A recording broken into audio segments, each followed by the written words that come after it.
परवा मी माझ्यासोबत संजय राऊत, अंबादास आणि सगळे तिथले खैरे साहेब होते, सगळेच होते. ओमदादा ओमराजे होते, कैलास होते, आमचे प्रवीण स्वामी होते. साधारणतः तसं पाहिलं तर सगळे शिवसेनेचे जिल्हा प्रमुख कार्यकर्ते पदाधिकारी यांच्यासह मी एक दिवसाचा मराठवाड्याचा एक मी दौरा नाही म्हणणार पण मराठवाड्याची भेट घेतली, शेतकऱ्यांची भेट घेतली. कारण तुम्हाला सर्वांना कल्पना आहे आजपर्यंत काय आसमानी संकट आलेलं नाही अशातला भाग नाही, आपत्ती आलेली नाही अशातला भाग नाही. परंतु यावेळेची आपत्ती ही भयानक आणि भीषण आहे. जणू काही आभाळ फाटलं म्हणजे काय हे दाखवणारी परिस्थिती आहे. आणि मी तुमच्याशी आत्ता बोलतोय याही वेळेला मराठवाड्यात काही भागामध्ये जोरात पाऊस सुरू आहे.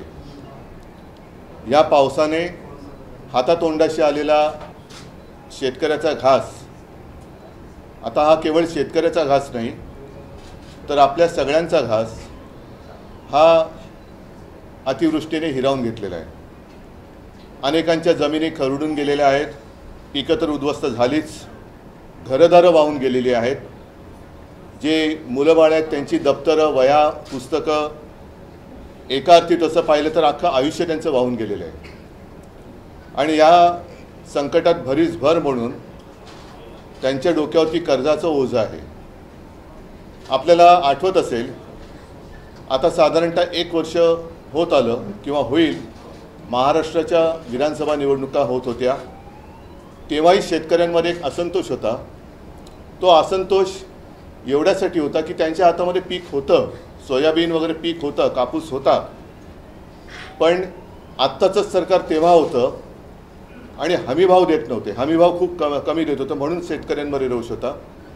दुर्दैवाने आता असं झालेलं आहे की होत्याचं नव्हतं झालं. पीक जे हाताशी आलं होतं ते पूर्ण उद्ध्वस्त झालेलं आहे. म्हणजे आम्ही गेलो तो दुसरा तिसरा दिवस असेल, त्याच वेळेला ती पिकं जी काही उद्ध्वस्त झाली होती ती सडली होती, त्याचा वास येत होता. शेतामध्ये शेतजमीन जी आहे त्याच्यामध्ये ढोपरभर चिखल आणि त्याच्यावरती पाणी होतं. शेतकरी धाय मोकलून रडत होते. आणि एकूण सगळे चित्र पाहिल्यानंतर साहजिकच आहे शेतकऱ्यांनी मी गेल्यानंतर आपुलकीने माझ्याशी बोलले, हक्काने माझ्याशी बोलले. आणि तुम्ही जशी आमची कर्जमाफी केली तशी आता कर्जमाफी या सरकारला करायला भाग पडा, हे ते आवर्जून आणि असे आक्रोश करून सांगत होते. आता हीच खरी वेळ आहे की या शेतकऱ्याला या कर्जाच्या डोंगरातून आणि या संकटातून बाहेर काढायला पाहिजे. जी काही मदत जाहीर केली या सरकारने ती खूपच तुटपुंजी आहे. याचं कारण एखाद्या वेळेला शेती उद्ध्वस्त झाली तर त्याला एक नुकसान भरपाई दिली तर तो एक सीझन तो कसा तरी शेतकरी तग धरू शकतो. मात्र यावेळेला शेतजमीनच खरडून गेलेली आहे. आजूबाजूनी वाहणाऱ्या नद्यांचं पाणी हे त्या शेतामध्ये घुसलं आणि अख्खं म्हणजे जमीन खरडून ज्याला गेली म्हणतात तो शब्द तिथे गेल्यानंतर कळतं नेमकं काय आहे. वरचं पीक तर गेलं, जमिनीवरची ती माती गेली आणि अक्षरशः तिथले दगड आणि गोटे मुरुम हे सगळं वर आलेलं आहे. ही जमीन सावरायची झाली, परत जर का पीक घेण्यायोग्य करायची झाली तर किमान 3 ते 5 वर्ष लागतील असं शेतकऱ्यांनी मला सांगितलं. आता ही जर का वस्तुस्थिती आहे तर शेतकऱ्याला आत्ता जी काही या सरकारने मदत जाहीर केलेली आहे ही मदत जर का पाहिली तर जेमतेम हेक्टरी अंदाज किती होते 7-8 हजार अशी काहीतरी होत असेल किंवा हे होत असेल. पण आत्ता ती जमीन साफ करायला साधारणतः 6-7 हजार रुपये एकराला खर्च येणार आहे. 5 लाख खर्च आता साफसूफ करायला मी साफसूफ करायला म्हणतोय. त्याच्यानंतर मग त्याची माती टाकायची आणि ती कसण्यायोग्य करायची, याला खूप मेहनत लागणार, पैसे लागणार आणि त्याच्यानंतर तो शेतकरी पुन्हा एकदा पीक काढायला लागेल. पण 2-3 वर्षेही याच्यात जात असल्यानंतर आत्ता जे शेतकऱ्याच्या डोक्यावरती कर्ज आहे तो शेतकरी कर्ज फेडणार कसा. ज्या विद्यार्थ्यांची, ज्या मुलाबाळांची पुस्तकं वह्या वाहून गेलेली आहेत, म्हणजे शेतकऱ्यांनी, कोणत्याही शेतकऱ्यांनी स्वतःच्या मुलाला शाळेत सोडायला इलेक्ट्रॉनिक व्हेकल घेतला असं माझ्या वाचनात आलेलं नाही. तो इलेक्ट्रॉनिक व्हेकल तो सोडा. त्यांच्या मुलाची जी काही वह्या पुस्तकं वाहून गेलेली आहेत ती पुस्तकंसुद्धा कशी घ्यायची या चिंतेमध्ये आहे. आणि मग रोज कुठे ना कुठेतरी आत्महत्यांच्या बातम्या येत आहेत. मी जेव्हा फिरत होतो तेव्हा एका घरात गेलो आणि ते खरंच तिथलं वातावरण बघून मन सुन्न झालं. ती बातमी आपणही वाचली असाल, आपल्याच माध्यमातून आम्हीसुद्धा ती बातमी पाहिली, वाचली. 31 वर्षाच्या एका पोराने आत्महत्या केली. 31 वर्षाचं पोर, आणि त्याला जेमतेम 15-20 दिवसाचं बाळ. एक मोठी ती आपण ज्याला म्हणतो ना जॉईंट फॅमिली, तशी ती सगळी असं एक ते मोठं कुटुंब होतं. हा करता करविता पोरगा, डोक्यावरती हे सगळं कर्जाचं ओझं. त्यांना विचारलं मी कर्ज किती, तर 2 लाखाचं कर्ज. आता ही जी काही त्यांची थट्टा चाललेली आहे, भले मुख्यमंत्र्यांनी जाहीर केला असेल, पण माझ्याकडे कागद आहे की गेल्या 2-3 वर्षातली जवळपास 14,000 कोटी रुपयाची जाहीर केलेली मदत अजूनही शेतकऱ्यापर्यंत पोचलेली नाही, अजूनही पोचलेली नाही आहे. त्याच्यानंतर 2017च्या कर्जमाफीची अजूनही प्रतीक्षा आहे. त्याच्यानंतर आमचं सरकार आलं, मी कर्जमुक्ती केली, कालबद्ध पद्धतीने कर्जमुक्ती केली. त्याच्यातले पैसे त्यांना मिळाले देखील. आणि इतरही वेळेला ज्या वेळेला संकट आलं, आम्ही पंचांग काढून नाही बसलो. जे आत्ता मुख्यमंत्री म्हणतात मला याच्यात राजकारण आणायचं नाही, पण जर का केवळ शेतकऱ्यांना न्याय त्यांचा मिळवून द्या, त्यांना मदत करा असं बोललं, याच्यात जर का मुख्यमंत्र्यांना राजकारण वाटत असेल, मग जरूर ते राजकारण त्यांनी समजावं. याचं कारण आपणही बघितलं असाल की मुख्यमंत्री तिथे गेल्यानंतर ज्या शेतकऱ्यांनी मदत नेमकी कधी आणि किती करणार एवढं विचारल्यानंतर ते बाबा राजकारण करू नको, आणि त्याच्यामागे पोलीस लागले. मग ही कुठली लोकशाही आहे, कुठलं सरकार आहे, कशासाठी तुम्ही राज्य करताय? ही विविध नैसर्गिक आपत्तीमध्ये झालेल्या नुकसानीकरता मंजूर करण्यात आलेल्या निधीची यादी आहे. आणि ती साधारणतः अवेळी पाऊसपासून ढगाळ वातावरण, सततचा पाऊस, सतत धार ज्याला म्हणतो, अतिवृष्टीमध्ये आहे, चक्रीवादळ आहे, हे साधारणतः मार्च 23 पासून गेल्या काही वर्षातली आहे. ती 14,000 कोटी, 13,800 काहीतरी कोटी, म्हणजे साधारणतः 14,000 कोटीची जाहीर झालेली रक्कम अजून त्याच्या हातात मिळालेली नाही आहे. आणि म्हणून आमची मागणी अशी आहे की या शेतकऱ्याला सरसकट कर्ज मुक्त केलं पाहिजे. आणि त्याचबरोबरीने ज्याप्रमाणे पंजाबमध्ये मी ऐकलं की तिथे हेक्टरी 50,000 रुपये हे शेतकऱ्याला त्यांनी कालबद्ध कार्यक्रम ठरवून जाहीर केलेले आहेत, याला म्हणतात सरकार. तसंच महाराष्ट्रामध्ये सुद्धा एक आहे ना, पंजाबमध्ये 1600 आणि हिमाचलला 1500 कोटीची मदत पंतप्रधानांनी केली, अजूनही आपल्याकडे केलेली नाही आहे. पण पंजाबच्या मुख्यमंत्र्यांनी जसं हेक्टरी 50,000 रुपये जाहीर केलेले आहेत, तसंच महाराष्ट्रातल्या सुद्धा सरकारने, डबल इंजिन आहे ना, आणखीन त्याला एक डबडं लागलेलं आहे. म्हणजे डबल इंजिन आणि किती त्याला डबे लागले त्याची कल्पना नाही आहे.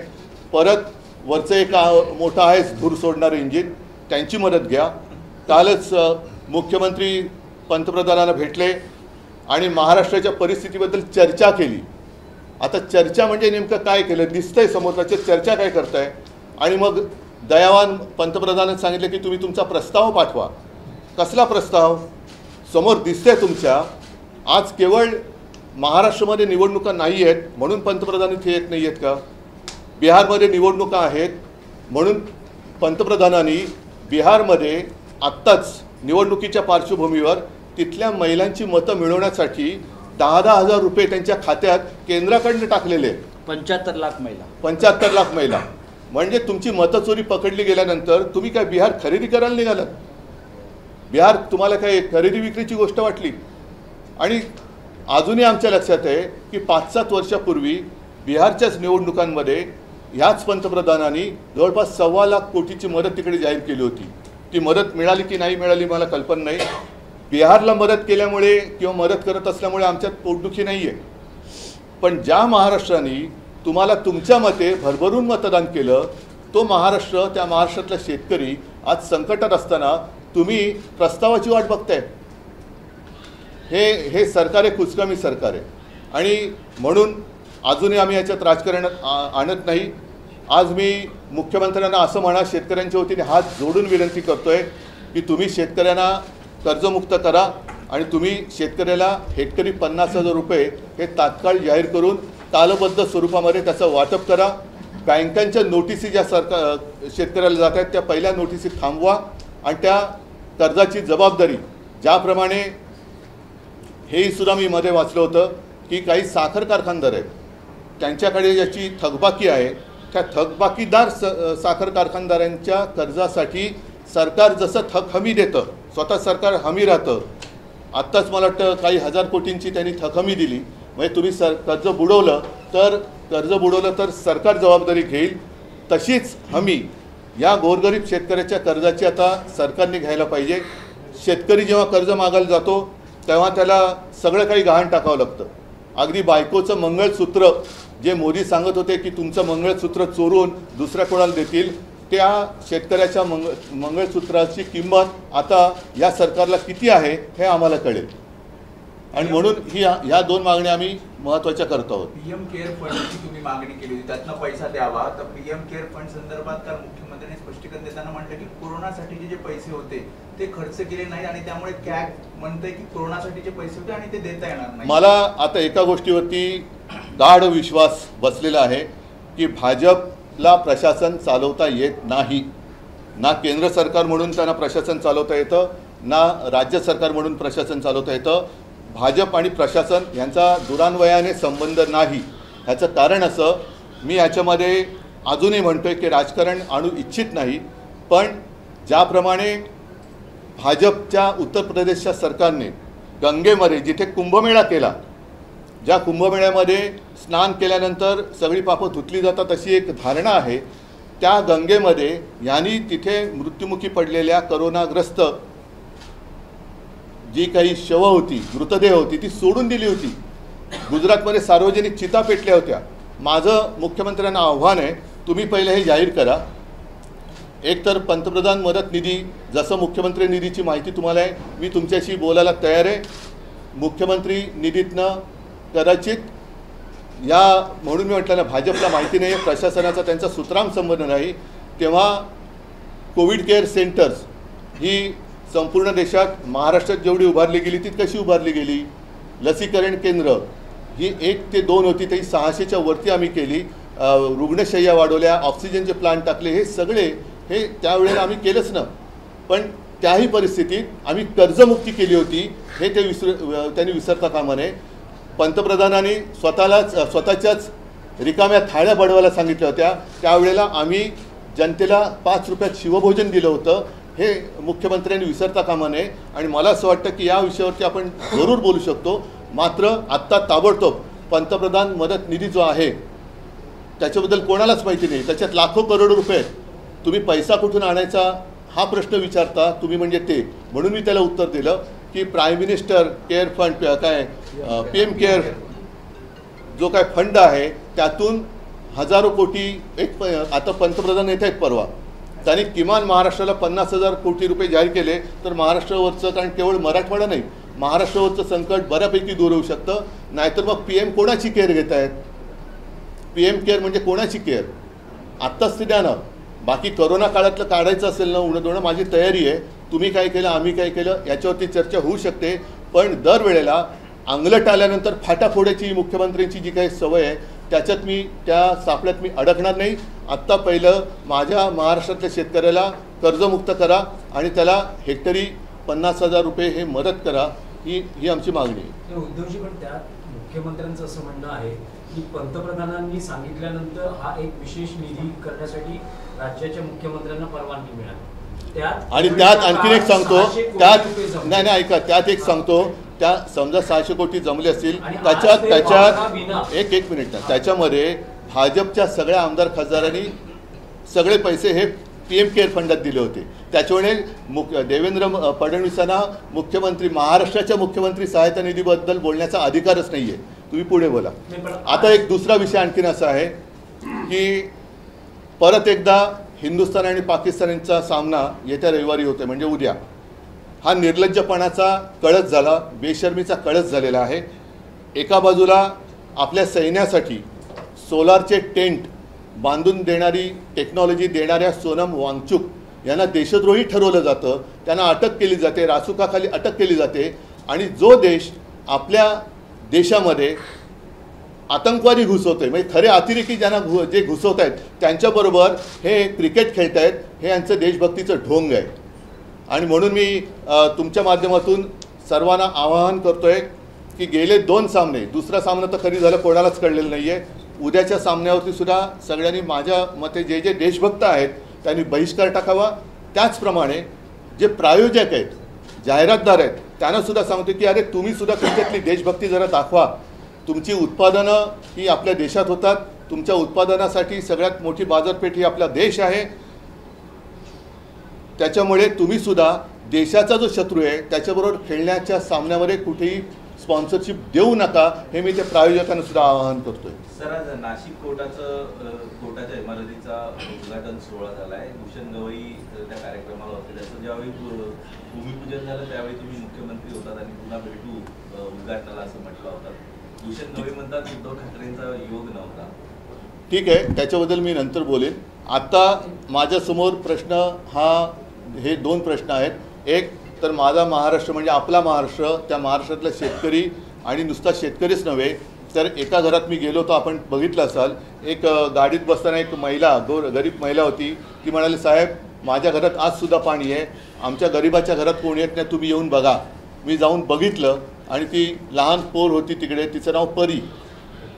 आणि मला खरंच मन हेलावून गेलं की सगळं उद्ध्वस्त झालं असताना सुद्धा त्या घरात गेल्यानंतर तिथल्या महिला लगबगीने सांगत होत्या की अरे ओवाळणी करा. म्हटलं ताई ओवाळणी करू नका, जेव्हा तुमचं सगळं व्यवस्थित होईल तेव्हा मी नक्की येईन. आता माझी आणखीन एक मागणी अशी आहे की आजची जी काही घरं आहेत ज्याच्यात काहीच नाही, त्याला भिंती तर जेमतेम भिंती आणि वरती पत्रे आहेत, अशी काही घरं वाहून गेलेत.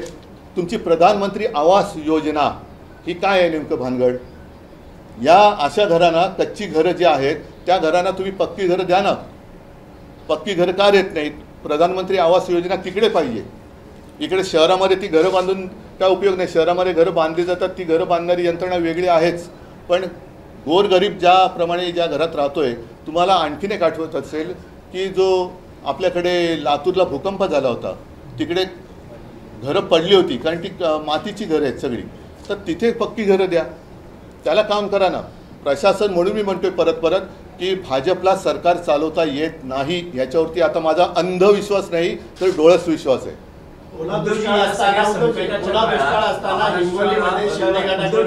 संकटाच्या काळात महाराष्ट्राला विरोधी पक्ष नेता नाही, ना विधानसभेत आहे ना विधान परिषदेत आहे. अशा वेळेस कारण विरोधी पक्ष नेता हा सभागृहात आवाज बनतो जनतेचा, तर अशा वेळेस तुम्ही काही राज्यपाल किंवा विधानसभा अध्यक्षांकडे काही जाऊन काय उपयोग होणार आहे का? हा त्यांचा भित्रेपणा आहे. विरोधी पक्षनेता न देणं हा सत्ताधारी पक्षाचा भित्रेपणा आहे, हा घाबरटपणा आणि भेकडपणा आहे.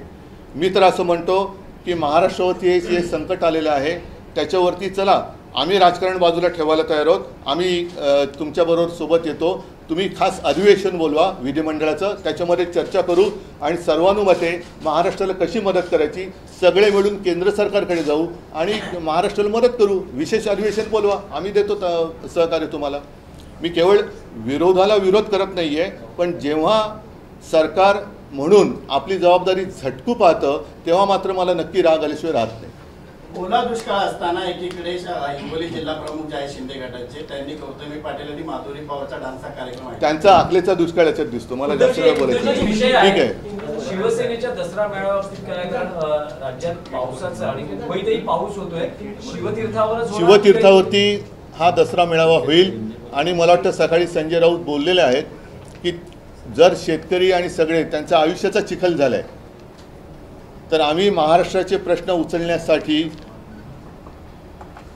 1-2 तास चिखलामध्ये जर का आलो तर फरक काय पडतोय? कारण शेवटी जे तुम्ही आत्ता म्हणालात की विरोधी पक्षनेता हे पद अजूनही हे भेदरट सरकार आहे, घाबरट सरकार आहे.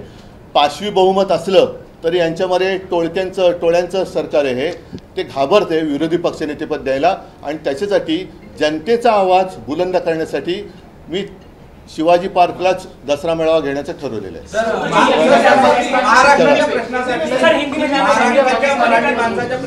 तुम्ही एकत्र आला होता.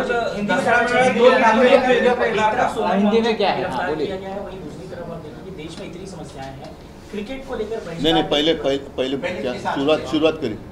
किसानों के मुद्दे पर आते हैं सर। महाराष्ट्र में किसानों को लेकर इतनी परेशानियां हैं और जिस तरह से राज्य सरकार अभी भी यहाँ पर पहुँच नहीं रही है। एक और मुद्दा निकल कर आया है कि जो दौरे हो रहे हैं, लगातार दौरे हो रहे हैं, लेकिन मदद नहीं पहुँच रही है। तो ऐसे में आपकी क्या प्रतिक्रिया है? मैं कल परसों ही वहाँ जाकर आया हूँ, मेरे साथ सारे मेरे साथी थे, वहाँ के भी लोकल हमारे सांसद, विधायक, हमारे जिला प्रमुख, अन्य सारे कार्यकर्ता भी थे। और मेरे हाथ में तो कुछ नहीं है, आज तो मेरे हाथ में सत्ता नहीं है, लेकिन जितने काश्तकार मुझे मिले रो रहे थे क्योंकि उनका जीवन ध्वस्त हो गया है। सिर्फ खेती का नुकसान नहीं हुआ है, उनका पूरा घर दार कुछ नहीं रहा बाकी। तो ऐसी स्थिति में अगर हम कुछ मांग करें, मांग करने की आवश्यकता नहीं होनी चाहिए, सरकार ने अपने आप कुछ चीज़ें करनी चाहिए। जिस तरीके से हमारे माननीय मुख्यमंत्री महोदय गए, उप मुख्यमंत्री वो भी गए, उन्होंने क्या किया, कौन सी भाषा में उन्होंने बात की, आप सारे लोगों ने देखा है। और सब स्थिति देखने के बाद हमने दो मांग की है। एक तो जिस तरीके से जब मैं चीफ मिनिस्टर था, मैंने पूरे काश्तकारों का कर्जा माफ़ किया था, तो आज स्थिति उससे भी बुरी है, खराब हुई है। और हम चाहते हैं, हम मांग करते हैं कि तत्काल महाराष्ट्र के जितने सारे काश्तकार हैं उनका कर्जा माफ़ करना चाहिए, माफ़ होना चाहिए। साथ ही साथ खेती का जो नुकसान हुआ है, जो उन्होंने मदद जाहिर की है, वो बहुत ही कम है। और इसलिए पर हेक्टर जिस तरीके से पंजाब ने किया है, 50,000 रुपया पर हेक्टर तुरंत दे दे, ये दो हमारी मांग है।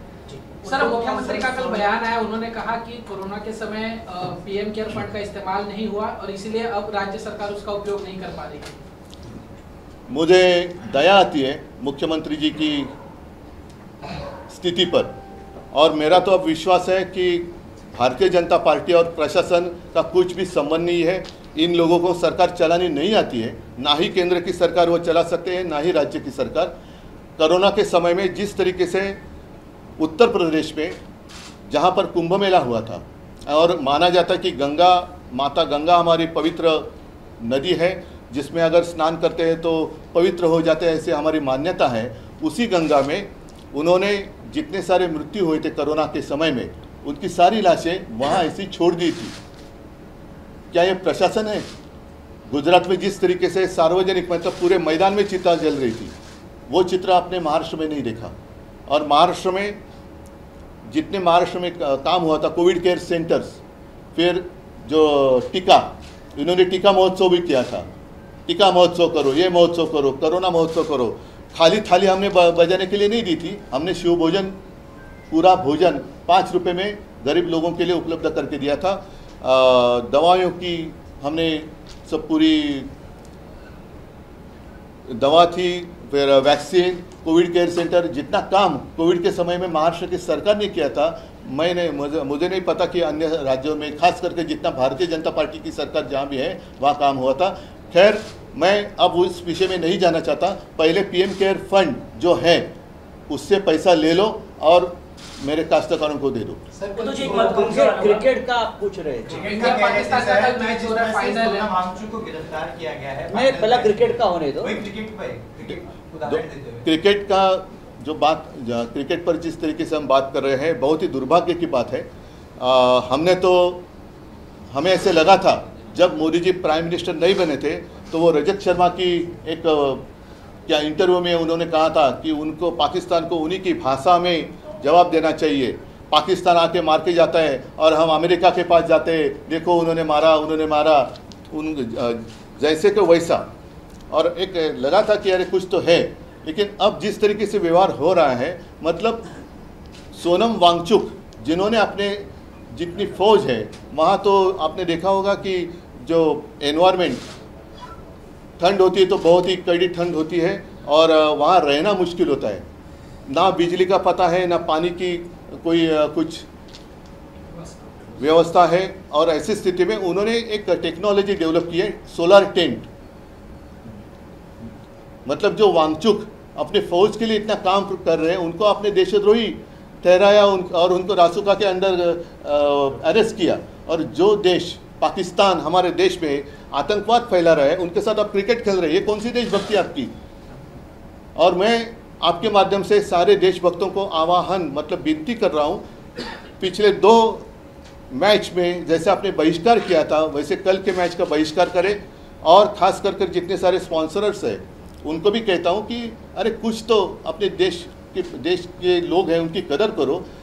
आपका पूरा व्यवहार अपने देश में होता है, आपका जो माल है, आप जितने सारे प्रोडक्ट्स हैं, मार्केट अपने देश में है और देश के लिए आप कल की जो मैच होने जा रहे हैं उसका समर्थन ना करें और उसके लिए स्पॉन्सरशिप ना दें। ये मेरे उनसे तो जो देश की राजनीति से जुड़ा हुआ है। नहीं, ठीक है, चला, धन्यवाद। जय हिंद, जय महाराष्ट्र। एबीपी माझा, उघडा डोळे बघा नीट।